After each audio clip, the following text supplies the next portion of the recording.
Welcome, students. We are back to English class, and I hope that yesterday, whatever we have done, you have practiced well.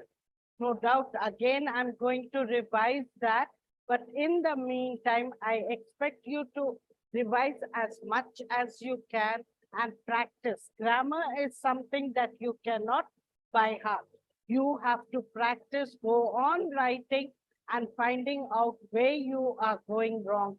Only then you can be perfect and expect to score all 60 out of 60 in section B and C. Section A is descriptive. However well you write, as per the marking scheme, we are not supposed to give your full marks. Yet students have scored 98%. This is only when you create a very good impression in the minds of the examiners that you can score all 98 marks out of 100. Otherwise, the cutoff mark for juniors is 95. Since the section A, 40 marks, you can only score 35 as per the IPE board. Today, again, I shall do a poetry, The Beggar.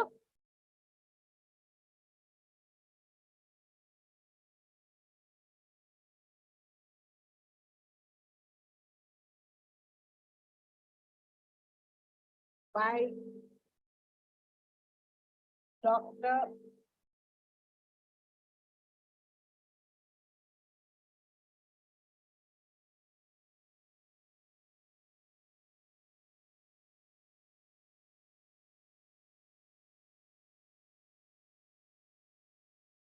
Actually, this was written in Telugu by the name Pichagadu.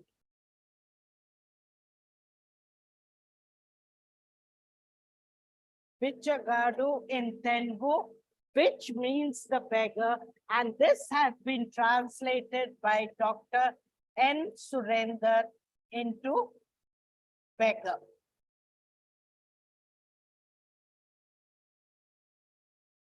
Beggar. Here, actually, what beggar means is a person who goes around asking for alms. But here, Dr. Amangi Venugopal has described the farmer as the beggar. The farmer who works very hard, looking after his crops from morning, from dawn to dusk. He works very hard, trying to fill the stomachs of all the people. But do you know the saddest thing is he goes hungry and there's no one who pities him. He works so hard, his back is bent because the whole time they are sowing, reaping and everything, working hard from morning till night, and that's why they end up with hunched backs, soiled hands, severed hands, bleeding feet, dusky eyes, because they are filled with sorrow. But they do not hesitate to see that other people benefit with their hard work. They try to see that every person in this universe is fed and clothed. But like I said, the farmer himself doesn't even get 2 square meals to eat. And that's the reason. And not only that, the weather condition, he has to see to everything. Just sowing good seeds is not enough. Even if the soil is fertile, you need the proper sunshine, water, everything relates to a good harvest. And at times there is a drought. There's no water to be given to the agriculture. There are times when the whole land is flooded and they lose their harvest. All this plays on the farmer's mind.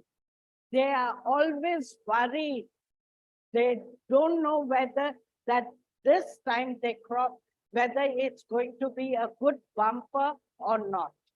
And that's the reason why you will find their eyes are dark and shadowed. So this whole poem revolves around the farmer whom Dr. Amangi Venugopal has called the beggar. Like I told you yesterday, you do not have to write, learn all the question and answers or annotations. The description of the farmer is enough for you to answer either the annotation or the question and answer. So please, children, don't waste time learning all the answers, all the annotation. The same thing can be applied for both of them. If it comes in the as a question and answer, all you have to do is to write it as a paragraph describing the farmer, who he calls a beggar. At times we are having a hot meal, tasty meal, and you find a person on your threshold in rags with severed hands, bleeding feet, and we don't realize that it is a farmer at our threshold. We don't pity him. We don't seem concerned. And that is why the poet has brought this to our notice, so that when the readers read, they appreciate the hard work of the farmers. All this can be written in one paragraph, any question that comes from this poem. Likewise, if it's an annotation, all you have to do is write it with subheadings. Like reference, it is from the lesson Beggar, written by Dr. Amangi Venugopal. Context or explanation, you just have to explain give the description of the farmer, relating how he works very hard, trying to see to the fulfillment of the universe, and without endless labor, wait, even when he has bleeding feet, severed hands, dusky eyes, yet he does not hesitate. And we, while eating 3 times meat, we make lot of fuss. We keep on cribbing. Why the same thing? When there are so many people outside who don't even have 2 square meals per day. And we, like people say, we don't appreciate all the 5 senses that we have, the able limbs we have, till we come across, see a person without it. A blind person hasn't seen the world. And for him, everything is dark. Unless someone describes him, he can picturize, but he won't get a clear picture, having never seen what colors are. He lives in a dark world. Likewise, a person who had 2 eyes, till he got involved in an accident and loses both his sight. That person, if you tell him, he can visualize because he has seen colors in his life. So likewise, children, we don't know actually what misery is, never having faced it. So be very thankful that God has given us so many things. We try to look on the other green side. We feel the other side is green. We are jealous, we are envious of other people, but by looking at that and being envious, we are never thankful to God for what actually we have. So children, this is one lesson that has been taught by Dr. Amangi Venugopal when he describes the farmer and the sad plight related to him. Now, coming to the next poem,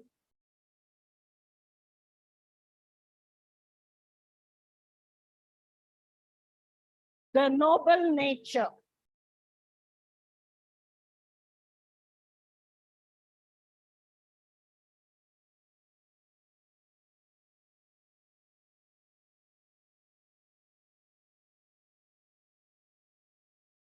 Written by Ben Jonson.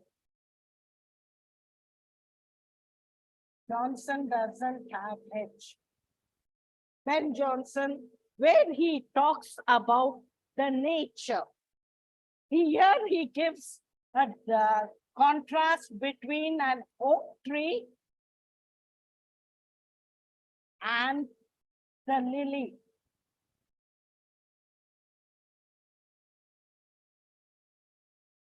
What is an oak tree? You must have seen. It's a huge tree, lots of branches, lives for a long time, sturdy. But a lily, compared to the oak, it's hardly significant. It's a small plant. But what happens? This may be very insignificant. It may be very small, but it is full of fragrance. It is full of fragrance. Its life is very small. It lives for a very short time, but it attracts everyone with its fragrance. While the oak will live for a very long time, but dies up as a dry log. No one remembers the oak. No doubt, oak is very big and wide. People swing on its branches. They sleep under the tree, which gives us a lot of shade and everything. But no one appreciates the oak. But they appreciate the lily, even though it lives for a short time. So here, what Ben Jonson wants to say is, live like the lily. What does he mean, live like the lily? However short your life may be, do good deeds, great deeds that are remembered afterwards. People will remember you for your great deeds. There are many famous people in this world. They have lived, they have died. But even to this day, we remember them for some of the good aspects that they have done. No one becomes great all in a day. It takes a lot of effort and lot of failures. They come across lot of obstacles, yet they do not give up. Like take for example, Einstein. You know who Albert Einstein was. He was a great scientific leader, good mathematician. But do you know, when he was in school, he had been expelled. Why?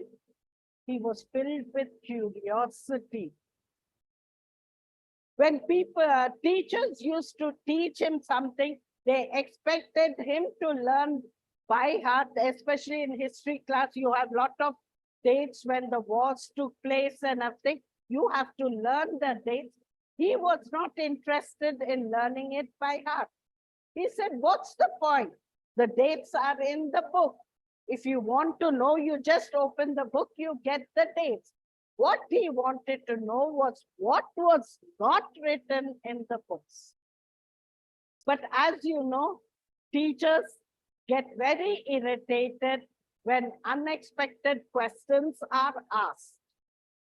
They, instead of uh, telling, he being curious, instead of telling him the answers, they would shout at him and send him out of the class. So most of the time in the class he spent was outside the class rather than inside the class. It was only the maths teacher who really appreciated him. And the best compliment that he got was from his maths teacher, who said, in a few years, it's not me who will teach you, but it's the other way around. You will be teaching me something new. So this is what is remembered, children.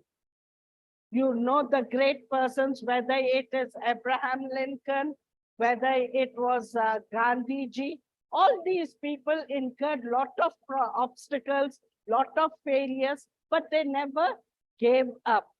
They believed in the word, it's possible, not it's impossible. Everything, unless you try, you cannot be perfect. And that's the reason why I've been asking you continuously that you have to practice and become perfect. There is a short anecdote that I would like to share with you. I don't know how many of you remember this, but the proverb try, and try again came from this incident. There was a king of Scotland who had lost his kingdom in the war. The enemies have conquered his kingdom. His name was Bruce, King Bruce. So he had lost his kingdom. And in those days, the punishment to the king was not worthy. So he ran away. As you know, Scotland is full of hills, highlands and lowlands you have in Scotland. So he ran away into the hills of the Scotland and hid himself in a cave so that his conqueror, the new conquerors, his enemies, would not find him. And there, while he was thinking about the loss of his kingdom, what he could do to get it back, he happened to see a small spider. He was lying down in the cave, and this spider was trying to climb up the wall and jump onto the, you have seen the spider's web, a fine, thinly drawn, but very sticky, so that any flies that go near it are entrapped in the net. So he was trying to jump from one corner of the wall to the other, trying to form a web. But unfortunately, he could not touch the other wall and he would fall down. He did not give up. He again climbed up, again jumped, but again he fell down. This went on for such a long time that even King Bruce, who was disappointed, disgusted, depressed, was watching the spider, trying to encourage him, wanting to see him being successful and everything. And finally, what happened? The spider was able to jump across to the other wall and started spinning its web. And this gave King Bruce an idea. He said, we should always strive. We should not give up. And all his men who had gone into the hills and had hidden themselves, all of them, he gathered them, came back and fought against the enemies and succeeded in getting back his kingdom. So this is a very true, children. we should never give up so easily. By giving up, you're showing your negative potential. You should be always positive. Think in the right way. When someone scolds you, you get very angry. Instead, you should take it in the positive way, saying that I will show that particular person and work hard. You will find you will get a very good response. And basically, this is the way to lead you to success. So never show any negative aspect of your life. Try and be positive and work hard. So coming back to the poem, in this poem, Ben Jonson compares the oak tree with the lily. And he tells that lily, though it lives for a day, it's full of fragrance, and that's why people are attracted towards it. It lives a short life, but it's filled with happiness. And likewise, the oak tree. Oak tree is also a very useful tree. It gives lot of shade. It has huge branches where people can swing on it.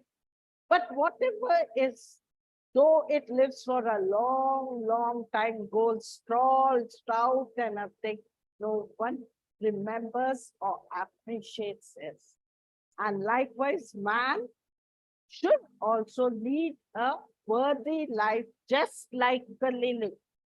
Instead of leading a dull life where no one remembers you after your death, it's not being worthy. God has given us life to do something useful. Remember, everyone has some innate ability in them. Bring it to the forefront. Fight for your ambition, your goal. And more than anything, you should not only work hard, but you should have the determination to reach the goal. That's when we can say you have led a worthy life, just like the short, insignificant plant, the lily. The next poem that I'm going to take up is Keep Going.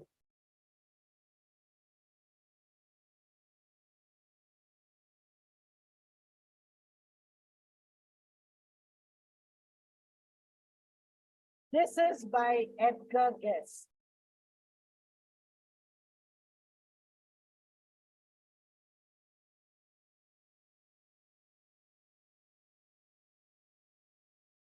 This now I had been telling you about King Bruce and the spider, where initially King Bruce, when he lost his kingdom, ran away to hide himself in the caves of the Scotland. But it was the spider that taught him never to give up. The same thing applies to man. Every person. There are times when we want to succeed, but we fail in between and we give up. We feel it's impossible. Like take, for example, a maths teacher gives you some problems to do it at home. Say 5 simple sums. You write you work out on the sums, you are able to do 4 sums. The 5th, you try and try, but you cannot do it. So what do? You give it up. This is, why do you give up? Because you're sure, if I go to the class next day and tell your teacher, I could not do this sum, please help me, the teacher would help you. And that's the reason why you give up. But taking such stanza is not good. You have to learn to overcome any obstacle that comes in your way. Only then can you succeed. I'll give you a simple anecdote here about a farmer's daughter. A farmer had a very beautiful daughter, and both of them worked hard on their land.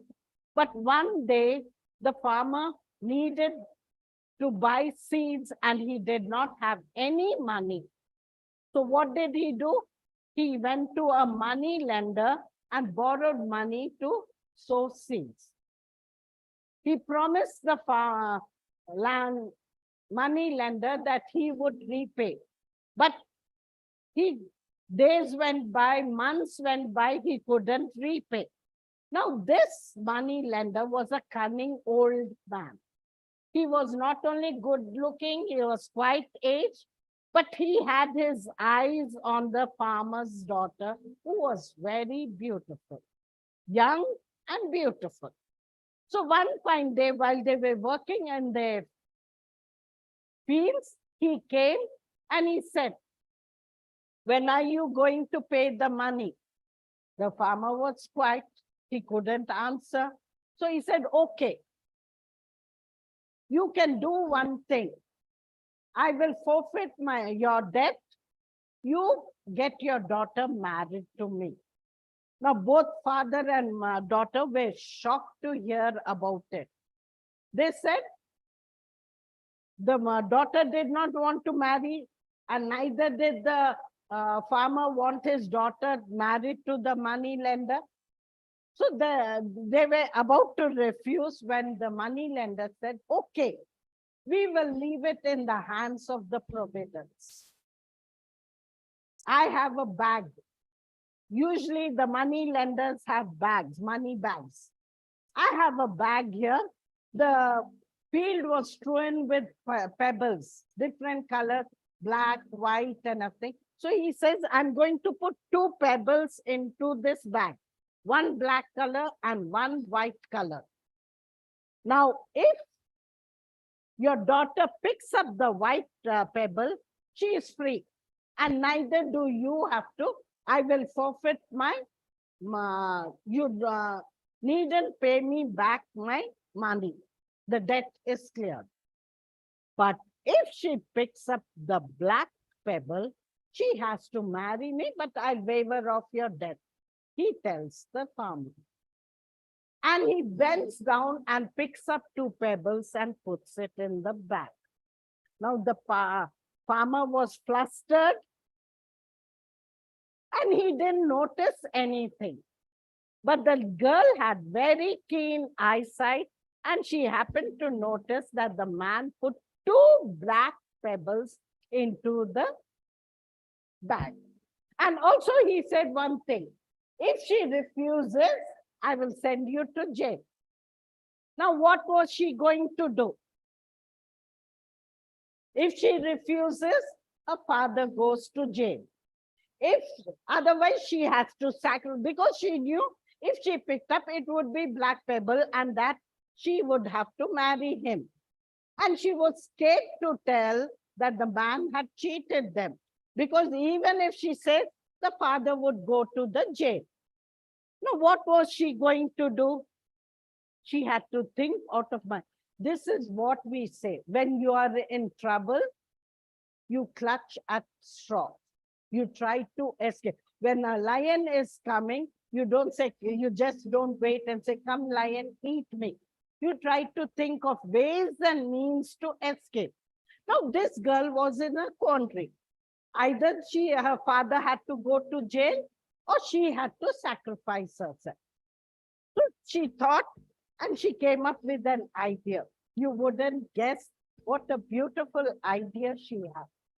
She put her hand into the the money bag, and pulled out a pebble, but before it could come out, she dropped the pebble onto the ground. Now the field was covered with pebbles.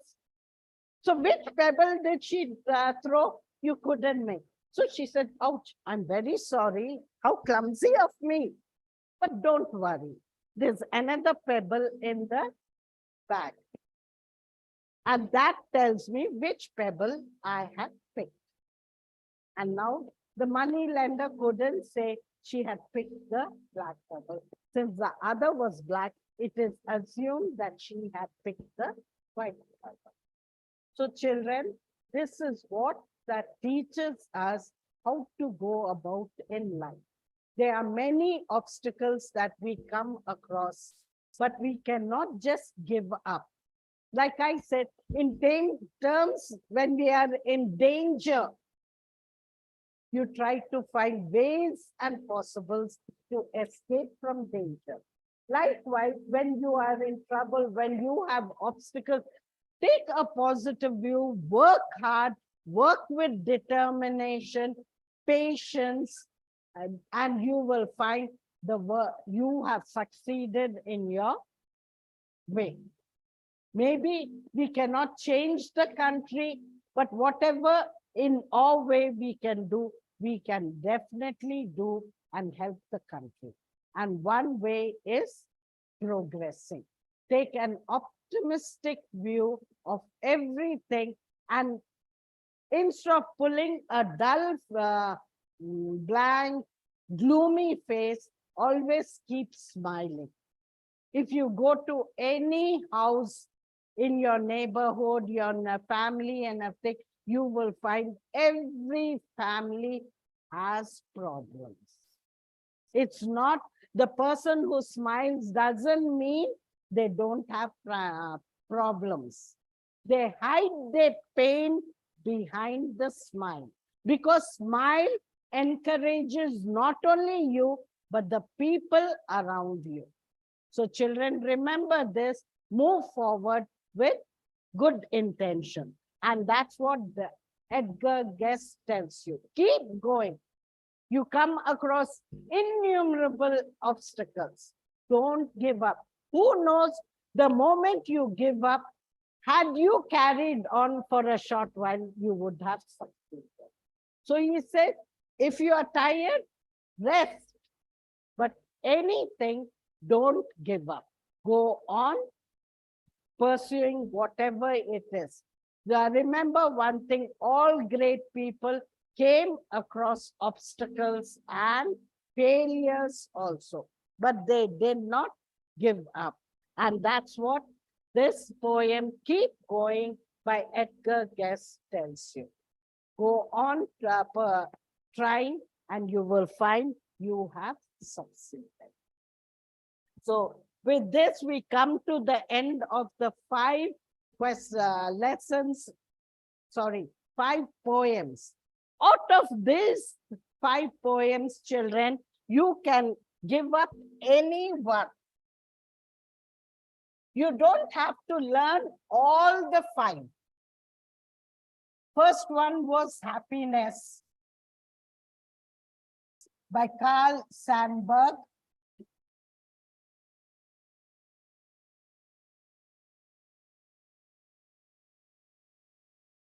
The second was Red, Red Rose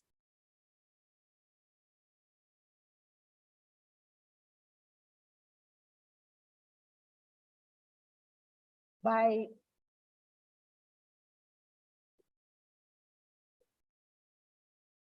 John Keats.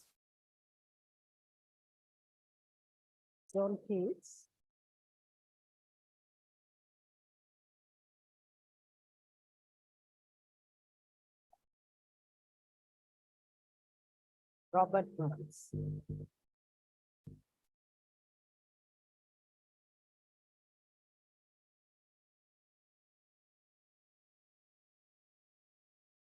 The third is The Beggar. Like I told you, actually The Beggar is written in Telugu, Bichagadu, and had been translated by Dr.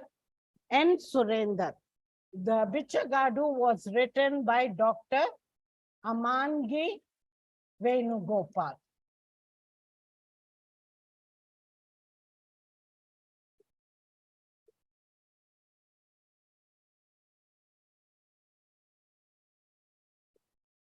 The fourth was The Noble Nature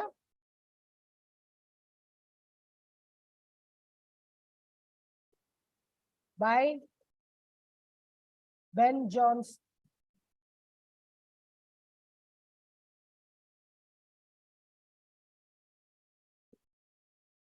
Ben Jonson.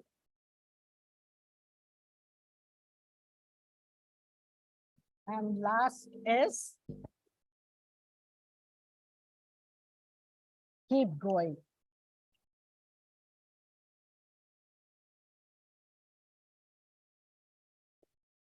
Edgar Guest.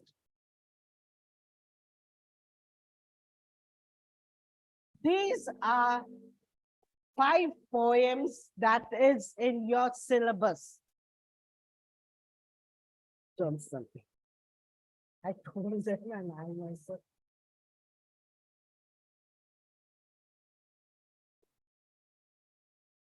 We are used to writing ahead. Anyway, so these are 5 poems. I've explained the gist of it. Only in happiness, there are 2 themes.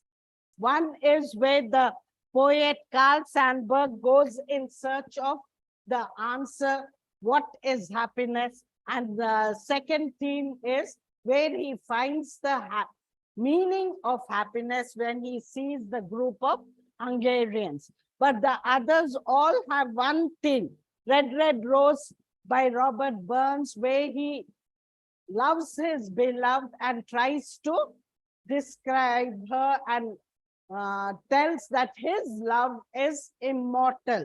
It will never die.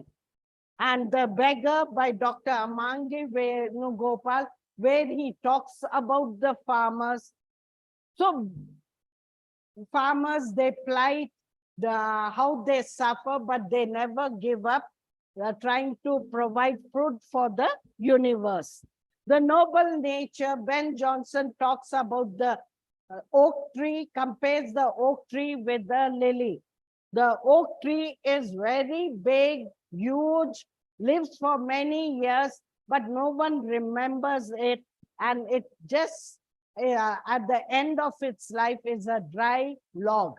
While the lily, though it lives for a very short time, it is full of fragrance and people are attracted towards it.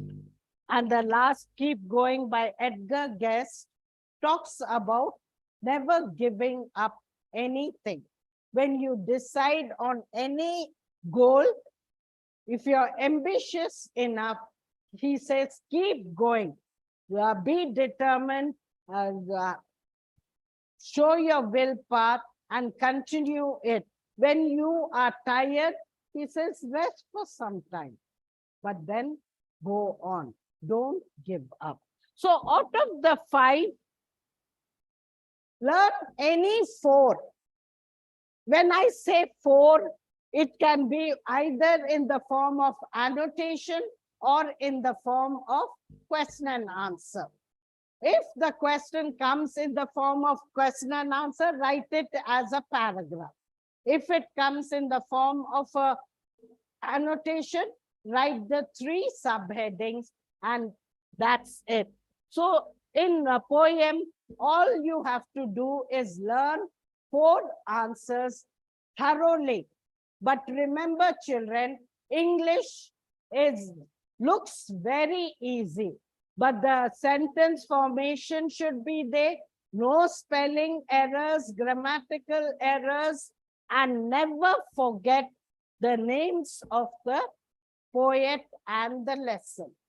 This by itself, if you just write the name of the poet and the name of the poem, you can secure 2 marks without writing the explanation.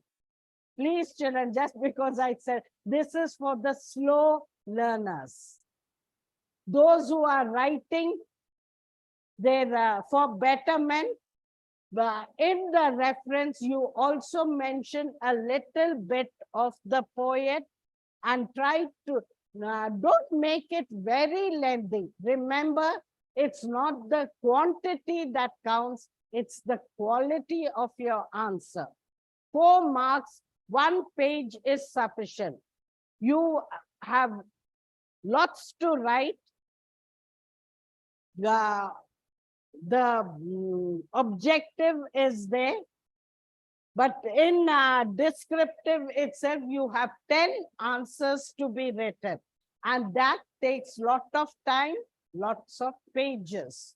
Don't waste pages, don't waste your time, attempt them without fail, and you can be sure you can get very good marks. Especially those who are weak in studies. If you by heart any 4 answers, that's more than enough for you to get through your exam. Is that clear, children? So we'll do a little bit of grammar today. Yesterday, I had explained to you about transformation of sentences.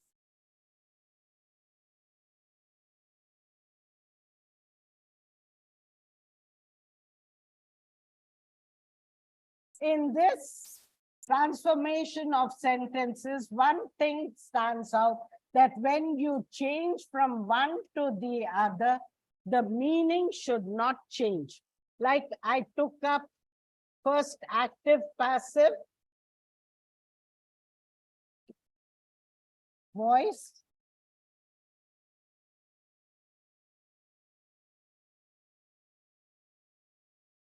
Next, I had taken reported speech, otherwise known as direct, indirect,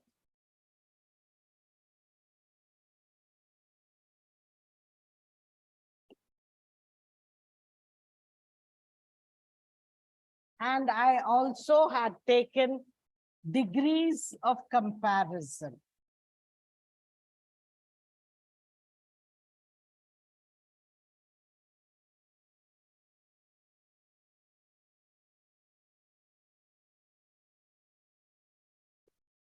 Now, the fourth in that context comes question tags. This is very, very easy, children. Question tags. But before that, I'll just, having written on the blackboard, I'll explain it in a nutshell. Active, passive. When we are lucky, we are not getting only changing from active to passive and not from passive to active. In active passive voice, we have the subject, verb, and object. That is active voice. In passive voice, object comes in subject position, verb takes up be form, and subject becomes by agent. And this can be only done for a transitive sentence. You cannot change it from intransitive sentence. I've already explained to you, intransitive sentences are sentences having no object. And also in this, when you have 2 objects, direct object and indirect object. Usually indirect object is a pronoun, but then you can also have nouns. But I'm just telling you, when at that time you can frame 2 sentences with passive voice. One beginning with indirect object and one sentence beginning with a direct object. Now coming to direct, indirect speech. Direct speech is a person speaking, first person speaking to the second person. Reported speech or indirect speech is when the person goes and reports it to someone else. Remember this, when you are changing from active to passive, direct to indirect, or degrees of comparison where we have positive, comparative, and superlative, the meaning should not change. Likewise, in direct, indirect speech, when you have habitual actions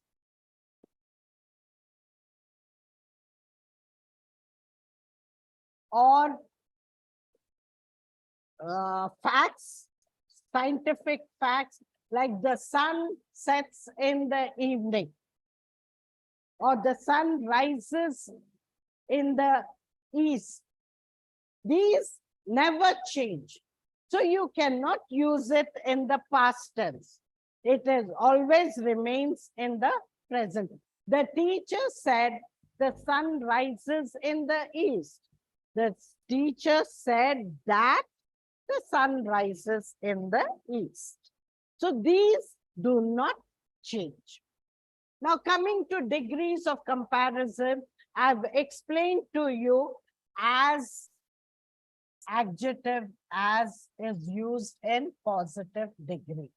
Usually, you can also say so dash as tall as thin as short as. In comparative, it is always followed by than. Adjective followed by than. And in superlative, it is always preceded by the adjective. Also in this, it takes up ER, and here it takes up EST. Like tall, taller, taller, tallest. Thin, thinner, thinnest. Short, shorter, shortest. So not only the adjective changes, but you have to see to the sentence formation. Like I said, it is comparative is always followed by than. Taller than, sweeter than, beautiful than. This is a must. Likewise, the thinnest, the tallest, the shortest in superlative. Now coming to question tags, these are usually affirmative or negative sentences. Very good.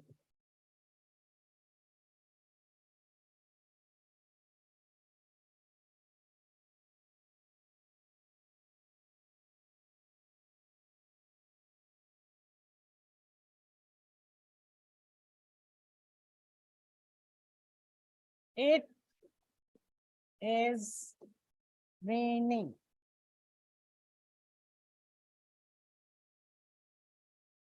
When the sentence is in the positive, the tag will be in negative, isn't it?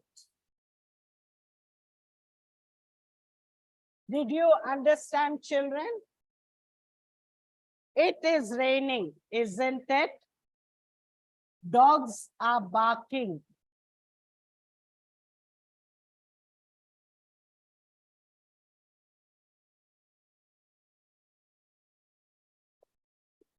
Aren't they?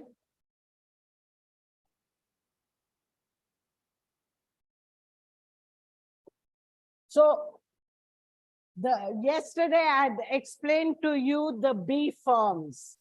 I told you B forms play a very vital role in English. B forms is, am, are, was, were, plus do form, do, does, did,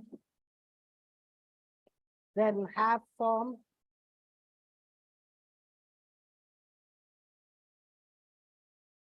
has, have.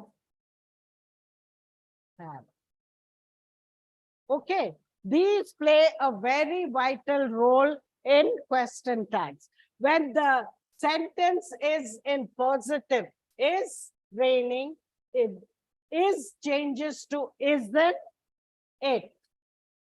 Are changes to aren't they, pronoun. Likewise,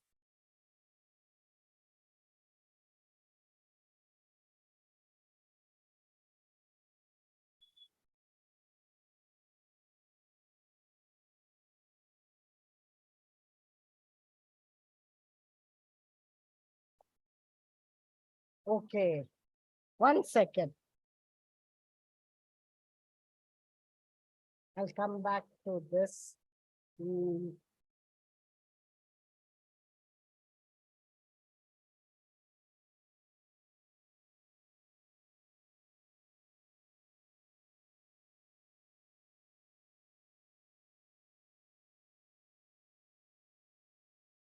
When the sentence is negative, the tag is in positive. Can't becomes can she. She can't write. Can she?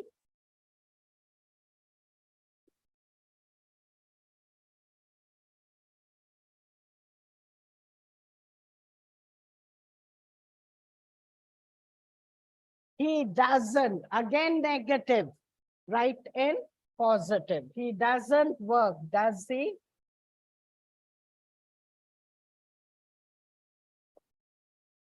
Did you all understand, children? When the sentence is in positive, tag is in negative. When the sentence is in negative, tag is in positive.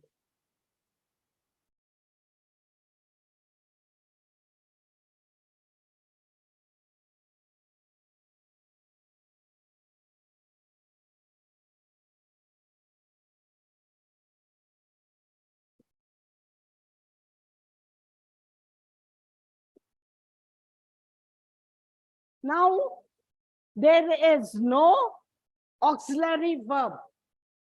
It's a negative sentence. So you have to write in for positive, but it does not show any auxiliary verb. At that time, you have to take the do form. Any appropriate do form. Do, does, did.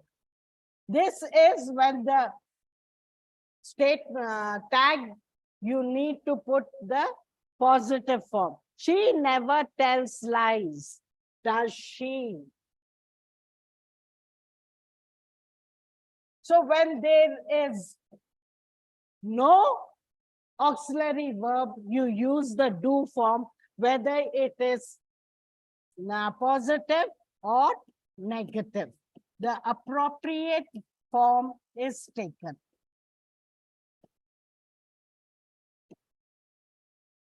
Did you all understand so far, children?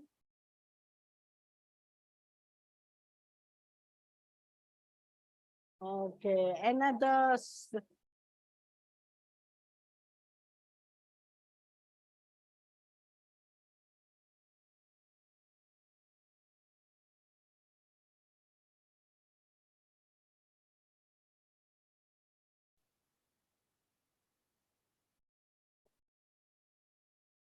Your father drives. Again, there is no auxiliary there. So take up one of the do form.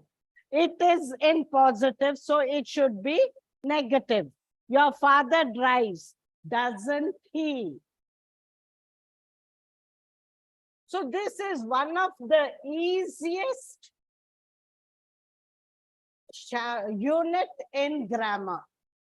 Just remember, when the sentence is in positive, the tag is in negative.